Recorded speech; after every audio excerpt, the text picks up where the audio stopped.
ಕ್ರಿಸ್ತನಲ್ಲಿ ನನ್ನ ಪ್ರೀತಿಯುಳ್ಳ ಸಹೋದರ ಸಹೋದರಿಯರೇ, ಸ್ನೇಹಿತರೇ, ದೇವಜನಗಳೇ, ನಿಮ್ಮೆಲ್ಲರಿಗೂ ಯೇಸುವಿನ ನಾಮದಲ್ಲಿ ಮತ್ತೊಂದು ವಾರ್ತೆ ನಾನು ವಂದನೆಗಳನ್ನು ಸಲ್ಲಿಸುತ್ತೇನೆ. ಬನ್ನಿ, ಇವತ್ತು ಕೂಡ ಒಂದು ವಾಕ್ಯವನ್ನು ಧ್ಯಾನಿಸುತ್ತೆ ನಾವು ಹೆಚ್ಚಾಗಿ ಬಲವನ್ನು ಕ್ರಿಸ್ತನಲ್ಲಿ ಹೊಂದಿಕೊಳ್ಳೋಣ.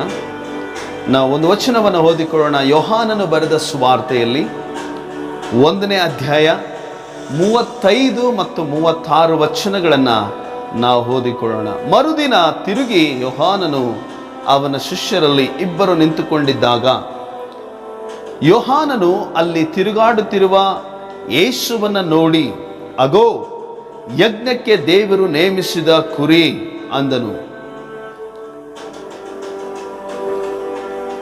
ಯೇಸು ಕ್ರಿಸ್ತನು 2024 ವರ್ಷಗಳ ಹಿಂದೆ ನಮಗೋಸ್ಕರ, ನಮ್ಮ ಪಾಪಗಳಿಗೋಸ್ಕರ, ನಮ್ಮ ಶಾಪಗಳಿಗೋಸ್ಕರ ಆತನು ಕಲ್ವಾರ ಶಿಲುಬೆಯಲ್ಲಿ ಯಜ್ಞ ಬಲಿಯಾದನು. ಆತನು ಬಲಿಯಾಗಿ ನಮ್ಮನ್ನು ರಕ್ಷಣೆ ಮಾಡಿದನು.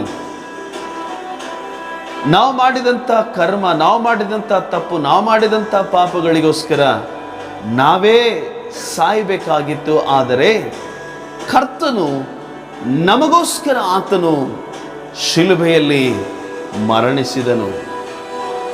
ಆ ಸಹೋದರ ಸಹೋದರಿ, ಇಂಗ್ಲೆಂಡ್ ದೇಶದಲ್ಲಿ ಬಹುದೊಡ್ಡದಾದ ಒಂದು ಆಲಯವಿದೆ. ಆ ಆಲಯದ ಮುಂಭಾಗದಲ್ಲಿ ಗೋಡೆಯ ಮೇಲೆ ಒಂದು ಕುರಿಮರಿಯನ್ನ ಚಿತ್ರಿಸಲಾಗಿ ಚಿತ್ರೀಕರಣ ಮಾಡಿ ಇಟ್ಟಿದ್ದಾರೆ. ಅದು ಆಲಯದೊಳಕ್ಕೆ ಹೋಗುವಾಗಲೇ ಫ್ರಂಟ್ ಭಾಗದಲ್ಲಿ ಅದು ಕಾಣಿಸಿಕೊಳ್ಳುತ್ತದೆ. 18ನೇ ಶತಮಾನದಲ್ಲಿ ಆ ಆಲಯವನ್ನ ನಿರ್ಮಿಸುವಂತ ಸಂದರ್ಭದಲ್ಲಿ ಆ ಆಲಯದ ಮುಂಭಾಗದಲ್ಲಿ ಎತ್ತರವಾದಂತಹ ಒಂದು ಗೋಪುರವನ್ನು ಕಟ್ಟುವಾಗ ಒಂದು ಕಲಾವಿದನು ಆ ಶಿಲುಬೆಯನ್ನ ಸಿದ್ಧಪಡಿಸ್ತಾ ಇರುವಾಗ ಎತ್ತರದಲ್ಲಿ ಕೂತುಕೊಂಡು ಆ ಶಿಲುಬೆಯನ್ನು ಸಿದ್ಧಪಡಿಸುತ್ತಿರುವಂಥ ಸಂದರ್ಭದಲ್ಲಿ ಒಂದು ಸಡನ್ ಆಗಿ ಒಂದು ಬಿರುಗಾಳಿ ಬೀಸ್ತದೆ. ಒಂದು ದೊಡ್ಡ ಬಿರುಗಾಳಿ, ಧೂಳು ಬಿರುಗಾಳಿ, ಒಂದು ದೊಡ್ಡ ತುಫಾನ್ ರೀತಿಯಲ್ಲಿ ಬಿರುಗಾಳಿ ಬೀಸಿದಾಗ ಆತನು ಎತ್ತರವಾದಂತಹ ಸ್ಥಳದಿಂದ ಯಾವ ಸಪೋರ್ಟ್ ಇಲ್ಲದೆ ಆ ಬಿರುಗಾಳಿಗೆ ಸಿಲುಕಿ ಆತನು ಕೆಳಗಡೆ ಬಿದ್ದೋದನು. ಆ ಕೆಳಗಡೆ ಬಿದ್ದಂಥ ಸಂದರ್ಭದಲ್ಲಿ ಅಲ್ಲಿರುವಂಥ ನೋಡುವಂಥ ಜನಗಳು ನಿಜವಾಗಿ ಆ ಸಹೋದರನು, ಕೆಳಗಡೆ ಬಿದ್ದಂಥ ಸಹೋದರನು ಒಂದು ಪುಡಿ ಪುಡಿ ಆಗಿರಬಹುದು, ಅಥವಾ ಕೈ ಕಾಲು ಮುರಿದು ರಕ್ತ ಸುರಿದು ಏನು ಒಂದು ಚೂರು ಜೀವ ಇಲ್ಲದೆ ಅವನು ಹೋಗಿರಬಹುದು ಎಂಬುದಾಗಿ ಅವರು ನೆನೆಸಿದರು. ಎಲ್ಲರೂ ಆ ವ್ಯಕ್ತಿ, ಆ ಹುಡುಗನು ಬಿದ್ದಿರುವ ರಭಸಕ್ಕೆ ಓಡಿ ಬಂದು ನೋಡ್ತಾರೆ. ಆ ಹುಡುಗ ಅಲ್ಲಿಂದ ಅಷ್ಟು ಎತ್ತರದಿಂದ ಬಿದ್ದಿದ್ದರೂ ಕೂಡ ಆತನು ಜೀವಂತನಾಗಿ ಕಂಡ್ರು. ಯಾಕೆ ಜೀವಂತನಾಗಿ ಕಂಡ್ರು ಎಂಬುದಾಗಿ ನಾವು ಆಲೋಚನೆ ಮಾಡಿದರೆ, ಆ ಸ್ಥಳದಲ್ಲಿ ಕುರಿಗಳನ್ನು ಕಟ್ಟುವಂತಹ ಒಂದು ಕುರಿ ಹಟ್ಟಿ ಆ ಸ್ಥಳದಲ್ಲಿ ಪಕ್ಕದಲ್ಲಿ ನಿರ್ಮಾಣವಾಗಿತ್ತು. ಅಲ್ಲಿ ಅನೇಕ ಕುರಿಗಳು ಕಟ್ಟಲ್ಪಟ್ಟಿದ್ರು. ಈ ಕೆಲಸ ಮಾಡುವಂತಹ ಯವನಸ್ಥನು ಆ ಎತ್ತರವಾದ ಗೋಪುರದಿಂದ ಕೆಳಗಡೆ ಬಿದ್ದಾಗ ಆತನು ಬಂಡೆಯ ಮೇಲೆ ಅಥವಾ ನೆಲದ ಮೇಲೆ ಆತನು ಬೀಳಲಿಲ್ಲ. ಆತನು ಒಂದು ಕುರಿಮರಿಯ ಮೇಲೆ ಬಿದ್ದಿರುವುದರಿಂದ ಆ ಕುರಿಮರಿ ಆತನಿಗೆ ಯಾವ ಗಾಯವಾಗಲಿಲ್ಲ. ಆದರೆ ಯಾವ ಕುರಿಮರಿಯ ಮೇಲೆ ಆ ಸಹೋದರನು ಬಿದ್ದಿದ್ದಾನೋ ಆ ಕುರಿಮರಿ ರಕ್ತವನ್ನು ಚೆಲ್ಲಿ ತನ್ನ ಪ್ರಾಣವನ್ನು ಬಿಟ್ಟಿತ್ತಂತೆ. ಹೌದು ಸಹೋದರ ಸಹೋದರಿ, ಇವತ್ತಿನ ದಿವಸದಲ್ಲಿ ನಿಜವಾಗಿಯೂ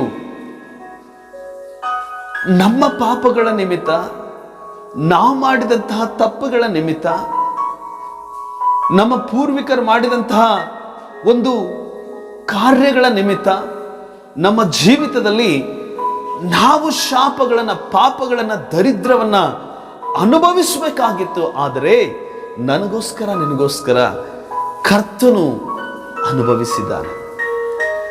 ನನ್ನ ಪಾಪಗಳು, ನಮ್ಮ ಶಾಪಗಳು ಆತನು ಗೋಲ್ಗಾತ ಬೆಟ್ಟದ ಮೇಲೆ, ಕಲ್ವಾರಿಯ ಶಿಲುಬೆಯ ಮೇಲೆ ಹೊತ್ತುಕೊಂಡು ತನ್ನ ಅಮೂಲ್ಯವಾದ ಪ್ರಾಣವನ್ನೇ ಕೊಟ್ಟು ನಮ್ಮನ್ನು ಬದುಕಿಸಿದ್ದಾನೆ.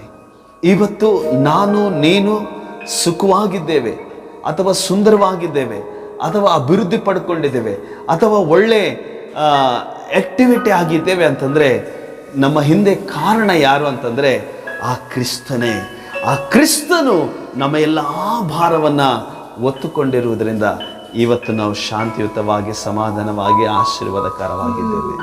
ನಮ್ಮ ಬಲ, ನಮ್ಮ ಶಕ್ತಿ, ನಮ್ಮ ಸಾಮರ್ಥ್ಯದಿಂದ ಅಲ್ಲ, ಅದು ಕ್ರಿಸ್ತೇಸುವಿನ ಮಹಾಕೃಪೆಯಿಂದಲೇ ಎಂಬುದಾಗಿ ನಾವು ತಿಳಿದುಕೊಳ್ಳಬೇಕಾಗಿದೆ. ಅದಕ್ಕಾಗಿ ಗರ್ವ ಪಡೋದು ಬೇಡ, ಎಲ್ಲ ಕ್ರಿಸ್ತನದ್ದೇ, ನಾವು ಕೂಡ ಕ್ರಿಸ್ತನವರೇ.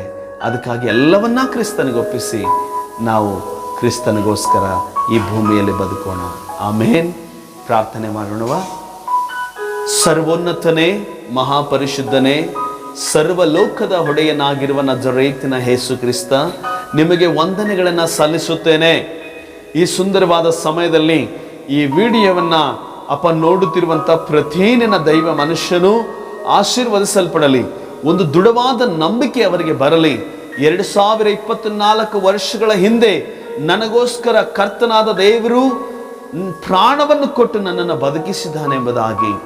ಹೌದು ಸ್ವಾಮಿ, ಈ ನಿಜ ಸಂದೇಶವನ್ನು ಅವರು ಕೇಳಿ ಅವರ ಜೀವಿತದಲ್ಲಿ ಹಾಗೆ ಬದುಕಲಿಕ್ಕೆ ನೀನು ತಾನೇ ಸಹಾಯ ಮಾಡಿ, ಆಶೀರ್ವದಿಸಿ, ಬಲಪಡಿಸಿ ನಡೆಸಬೇಕೆಂಬುದಾಗಿ ನಮ್ಮ ರಕ್ಷಕನ ಒಡೆಯನಾಗಿರುವ ನಜರೇತಿನ ಯೇಸುವಿನ ನಾಮದಲ್ಲಿ ಬೇಡುತ್ತೇನೆ, ನನ್ನ ಜೀವವುಳ್ಳ ಪರಲೋಕದ ತಂದೆಯಾದ ದೇವರೇ.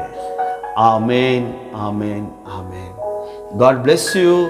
ದೇವರು ನಿಮ್ಮೆಲ್ಲರನ್ನ ಏರಳವಾಗಿ ಆಶೀರ್ವದಿಸಲಿ. ಆಮೇನ್.